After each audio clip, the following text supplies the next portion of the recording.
আলোক দশা বলতে কী বোঝো? আলোক দশার ঘটনাগুলি ব্যাখ্যা করো। ভোরের আলো গাছের ওপর পড়ার সাথে সাথেই সালোক সংশ্লেষ শুরু হয়ে যায়। সালোক সংশ্লেষের প্রথম পর্যায়ে আলোক দশা সম্পন্ন হয়। এটি ক্লোরোপ্লাস্টের গ্রানা অঞ্চলে হয়ে থাকে।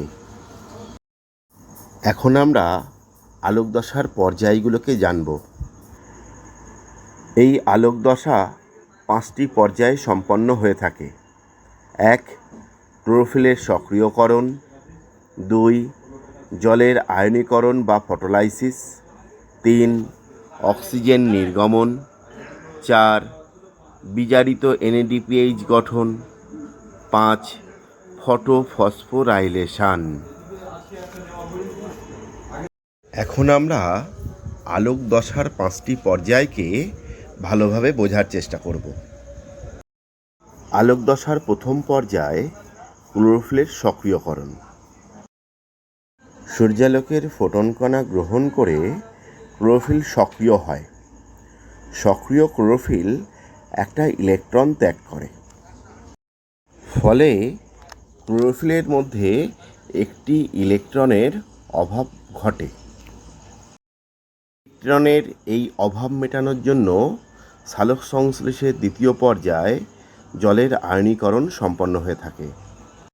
সক্রিয় ক্লোরোফিল জলকে H+ ও OH- আয়নে ভেঙে দেয়। একে ফটোলাইসিস বা জলের আয়নীকরণ বলা হয়ে থাকে। উৎপন্ন হাইড্রক্সিল আয়ন বা OH- আয়ন থেকে একটি ইলেকট্রন নির্গত হয় এবং OH মূলক গঠিত হয়।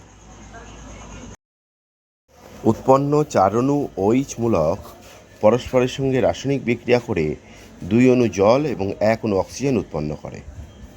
উৎপন্ন অক্সিজেন পরিবেশে নির্গত হয়।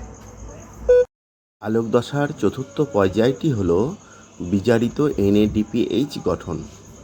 পাতার কোষে উপস্থিত NADP+ আয়ন H+ আয়নের সাথে যুক্ত হয়ে বিজারিত NADPH গঠন করে।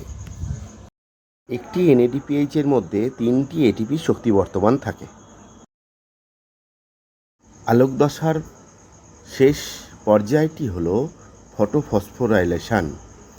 এই দশায় পাতার কোষে উপস্থিত ADP অর্থাৎ অ্যাডিনোসিন ডাইফসফেট অজৈব ফসফেটের সাথে যুক্ত হয়ে ATP অর্থাৎ অ্যাডিনোসিন ট্রাইফসফেট উৎপন্ন করে।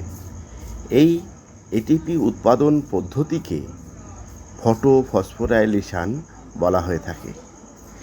এইভাবেই 5টি পর্যায়ের মাধ্যমে আলোক দশা সম্পন্ন হয়।